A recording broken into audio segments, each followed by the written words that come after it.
What now, in 2022, is the purpose of an election? What's it supposed to do? Well, an election is meant to give legitimacy, to use a slightly pompous phrase, to the people who are going to govern us for the next period of time, for the next 4 years. We go out and vote for them, we legitimate them, we make them our rulers, so to speak. We suspend our disbelief or whatever for 4 years, and for the most part, we let them get on with it. The fact that there are now parties should make that task easier, shouldn't it? It should, but we're not quite there yet.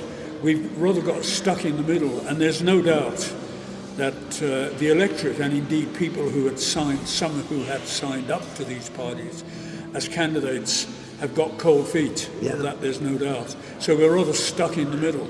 There is a logic to parties in that they go to the electorate, they offer them proposals for the next 4 years, you vote on them, and then you vote on whether in 4 years' time they have achieved what they set out to do. That's accountability.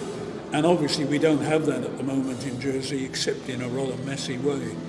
And that's what parties offer you, but the Jersey people still will not embrace fully parties. They won't, and I'm intrigued because as part of this election there's still a lot of independent candidates putting up. And there is a sort of a rebound sympathy for independents because they're not members of parliament. Oh, I want somebody, not members of a party. So there's a sort of I prefer to have an independent because they don't have to do what the party tells them. So all of a sudden they wanted them, now they don't want them. Yeah, exactly, and I can see that happening. But the reality is a lot of these independents will throw in their lot probably with whoever is the dominant partner or group in what is going to be coalition government yet again. There's only one real opposition in Jersey, and it's obviously Reform Jersey. I would class the rest of the parties as having very similar objectives, with slight differences here and there. Well, of course, two parties have almost joined together anyway. Yes. So, so they've basically lost the party. And if one of those parties doesn't do very well, then that will disappear off the face of the planet, won't it? Inevitably. Yes. It'll be like Guernsey, where the parties were only instruments to get through the election. They weren't instruments to govern. Now, I count the constables as a party. People say, well, they're not because they don't all vote the same. Well, party people don't all vote the same, but more or less, the 12 constables follow each other pretty closely. They're very conservative. I can't imagine enough, and that's one of the strange things. Reform haven't put forward a single candidate for a constable. And not that the other parties, the ex-senators haven't stood for it. So they're the sort of a very powerful group, but nobody wants to touch them with a barge pole. Partly because I suppose they know where their sympathies lie. The constables are obviously very tradition-oriented. They represent predominantly the rural areas. There are some, obviously, urban areas, St Heliers and Saviour, maybe St Clements as well. But they represent tradition. And if tradition is threatened, I don't think there's much doubt where their vote will go, quite frankly. If you were to predict, because now this election is underway, people are beginning to see some of the faults with the process. And there's a lot of criticism of the role of constables standing and having a seat in the States. Do you think that's more pronounced, or do you think that's just... I don't think it's that pronounced, quite frankly. We've had the debate so many times about the role of constables. It's a little tiring. There was a referendum on their role. The result was respected at the time, as you well know. And I don't think at the moment it would have to be proven, for example, that they were central to some of the big mess-ups that we've experienced in the last few years. And I'm not sure that people, other than saying there's a general support of the group who are running the island, beyond that, I don't think... Of course, they like to stress the traditional role of the constables, but traditionally, basically, they were farmers. It was an ideal activity for the farmers because they could schedule their work to fit in to be the constable of a parish. But there, as we know, we just lost the last of that class, really. the farmer with Sadie, she was a farmer. Absolutely. And she used to make it well known that she was a farmer. Absolutely. But that's disappeared. I don't think if there's any farmers left in St Clement, I don't know who they are. No, there are very few throughout the island. I mean, the sad thing is that young people, for example, will not put themselves up for constable. We don't see many really young constables. It would be so good if they would, because there is a new role for the constables about regenerating the communities in which they live, about bringing in community facilities, about, in certain parishes, St Saviour's a classic, trying to join up the community a lot more, because there is an obvious community centre, for example, and that means emphasis. Well, that's right. They've got it all laid on. All the facilities are there. The stuff that deputies haven't got, an office to work from and all that stuff, constables have actually got all that in place. Yes, yeah. But they need to work, for example, to enhance youth facilities, to enhance community facilities, to enhance the provision of senior citizen activities. And some of them do very good work, it has to be said, in that regard. The new constable for St John, I mean, he comes by virtue of a rather unfortunate pedigree in those northern parishes. There's one of the parishes up there still at war with each other. They're still fighting amongst themselves with the constable and his officers. So it hasn't been the great roaring success from the behaviour of the constables. But the new constable in the north is trying to be progressive. He is trying to engage the public, the parishioners in his case. Yes. And of course, he's not shy to get involved in all island issues. I was about to say, he appears to be one of those who's got a good grasp of all island issues, That's right. as well as parochial issues. And one of my pet theories is, of course, that the constables will become the new senators. That's what they will become. Yeah, I'm not sure, because that would imply that they would all hold, or a lot of them would hold, senior positions in government. And a lot of them don't want to do that. I think a lot of them are reluctant to be in the States, but for various reasons, be it financial, be it status, or whatever, they do take on the States role. But a lot of them, I sense, don't want to be there. They don't like the way the States operates, and they would much prefer the more intimate work associated with the parish. COVID permitting, you visit quite often other small territories. Do they manage to make it work, getting people elected and running a government, small islands? I think they do, not that I've been there very recently, but they do, because they've got political parties. Like Malta, for example, has got two very distinct parties. It's got the Labour Party and the National Party. Gibraltar's got broadly the same arrangement. And they're long established, of course. And they're both long established, and they both derive from the fact that there used to be big industrial naval dockyards in those places, which had a large working class and a large trade union base. Exactly. And Jersey is obviously different in that regard. Well, Jersey, strangely enough, rather like Guernsey, they tried to form parties within a very short period. I mean, everybody knew there was going to be an election. 4 years ago, they knew there was going to be another election now. But the preparation didn't take place until about 3-4 months before the elections. All these parties started to erupt, and in Guernsey, and it was so half-baked, and it was actually somewhat demeaning of the process. It was ridiculing it, really, because you've got to have a philosophy that has got a bit of a history to it, doesn't it? Yeah, quite. It's got to grow out of the grassroots. Exactly. And Clothier did say that. Yeah. I think we would only get parties if they grew out of the grassroots. And we've had them occasionally in our history as a reactive thing. For example, after the war, there was the Progressive Party, which dominated the States. But that was a direct response because the left wing... Because the Jersey Democratic movement had started. And they were afraid that they might get very powerful, obviously. That's right. Wonder why? Because socialism was having quite a good run after the war. It was quite a lot of places who were grabbing their socialism.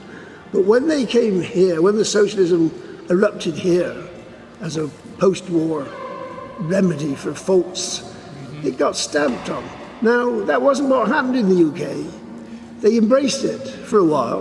That's partly because we didn't have a highly developed, for example, trade union movement.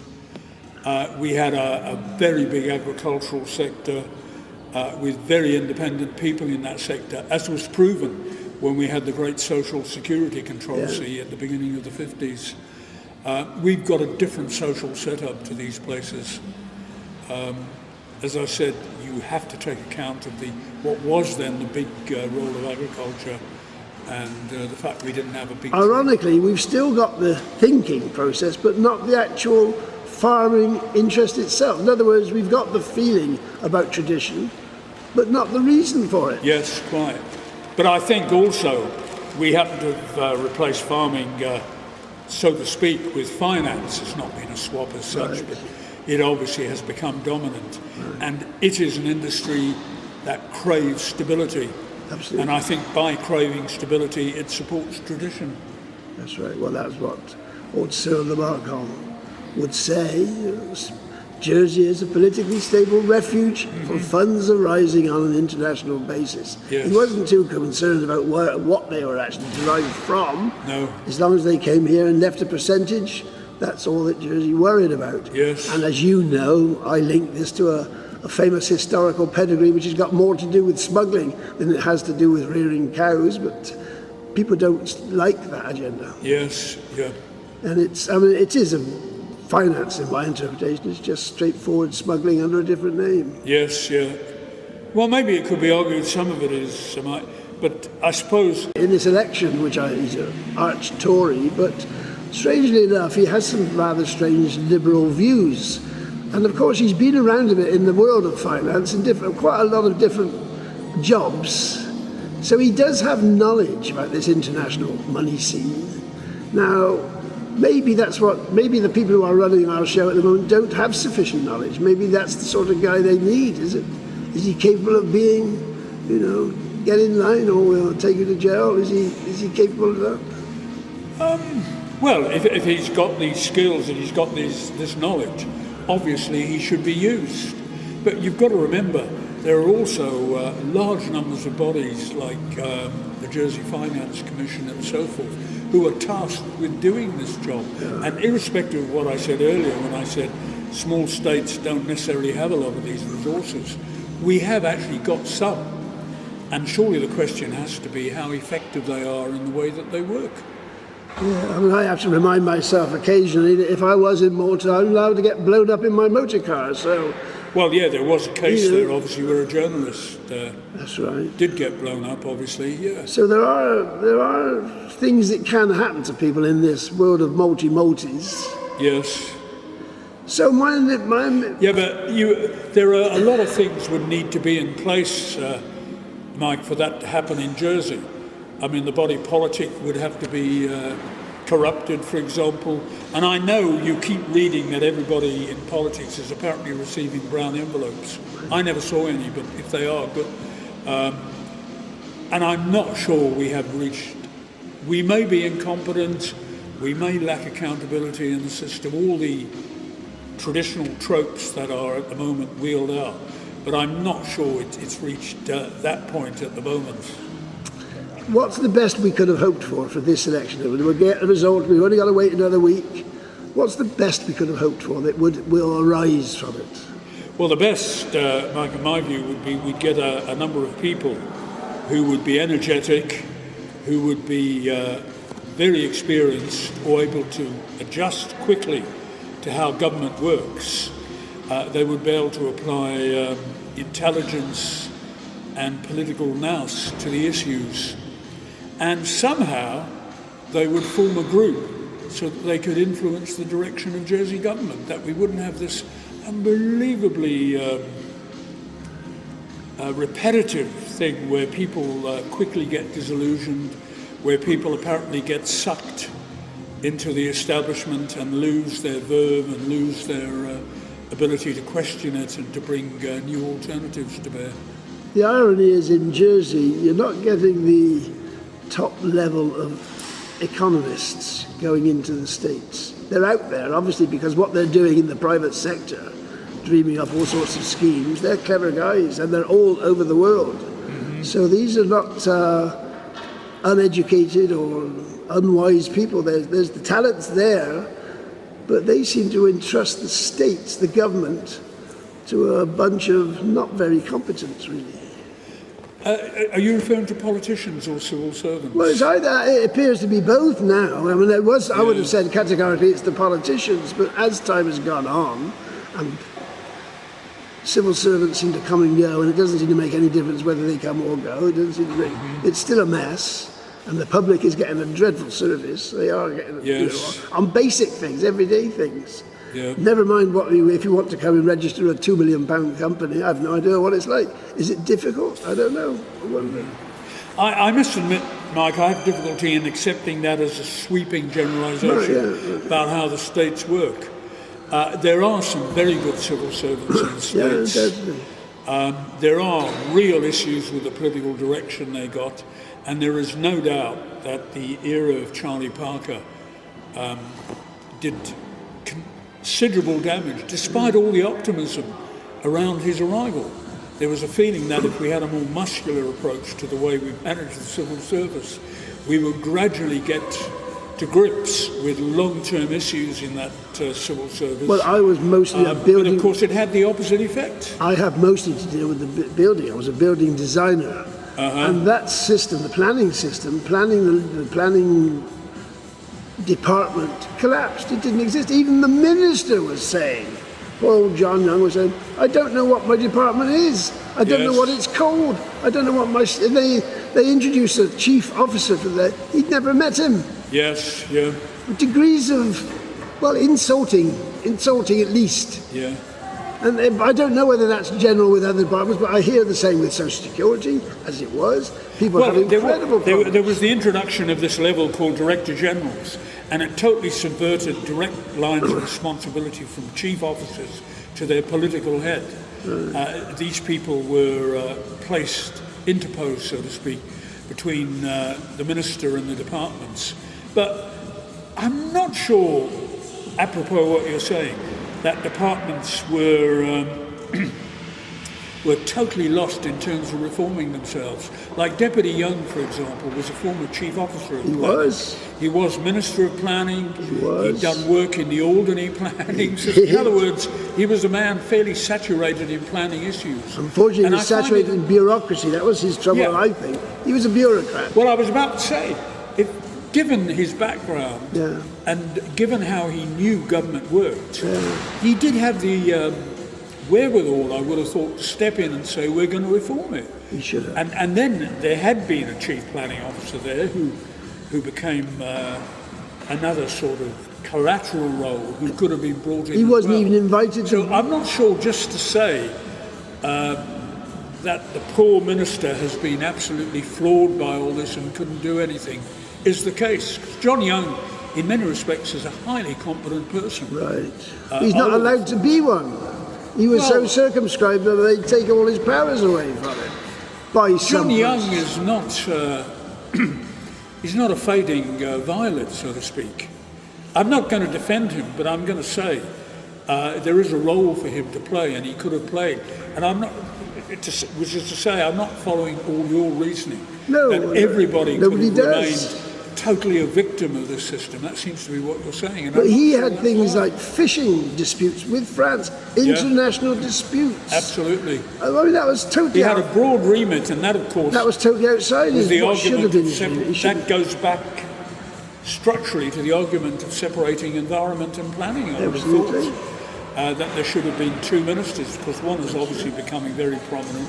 The other one is always a source of controversy and needs ongoing review, ongoing reform, planning, that is, Well, these are the eternal problems. How does anybody reform themselves? Yes. And of course, he's been in planning for so long, he must love the job.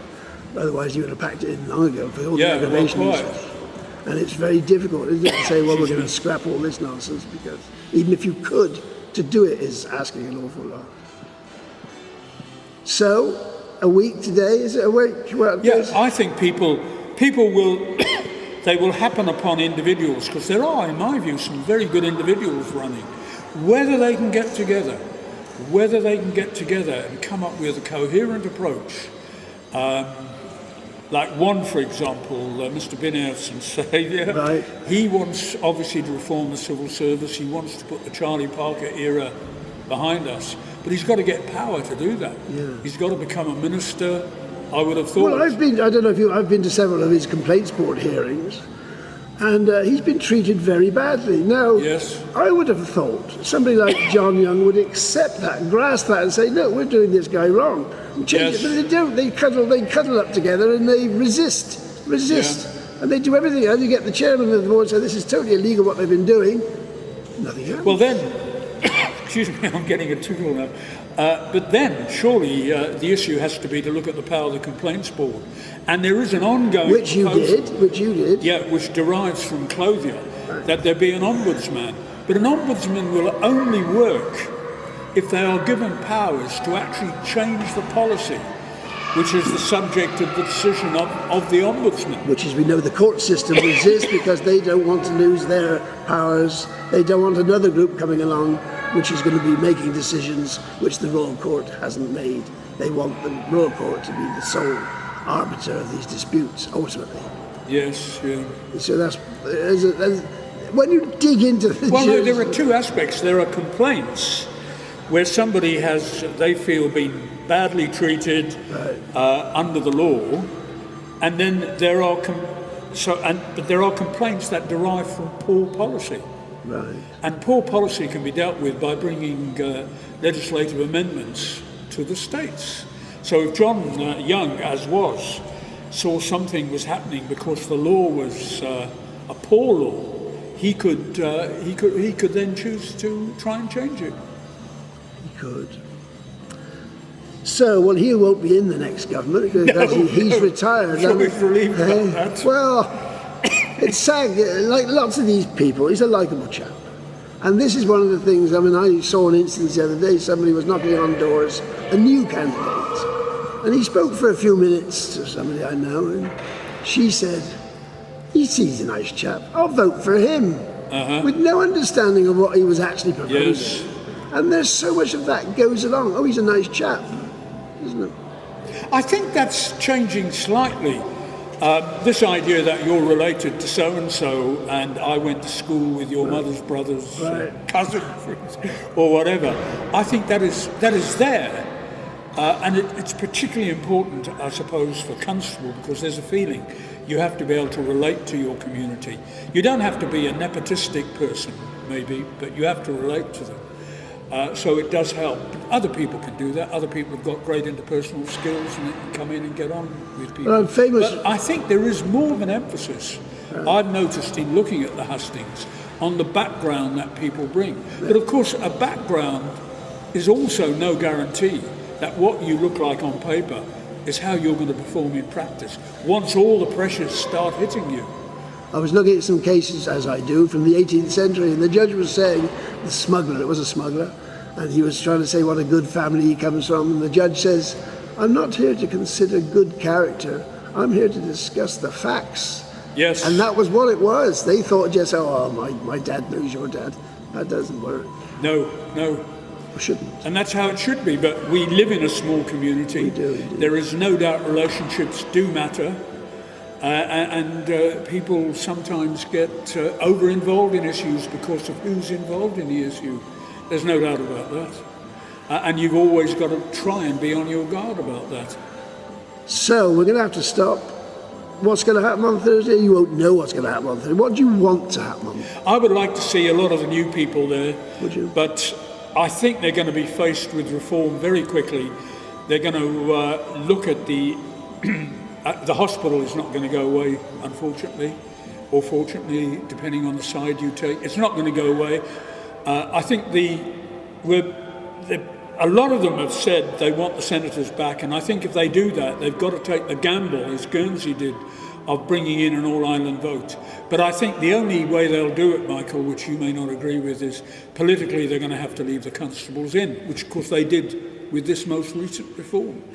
But I think people are going to say this hybrid of a deputy stroke senator doesn't work. I can see loads of work, legitimate work for the constables to do.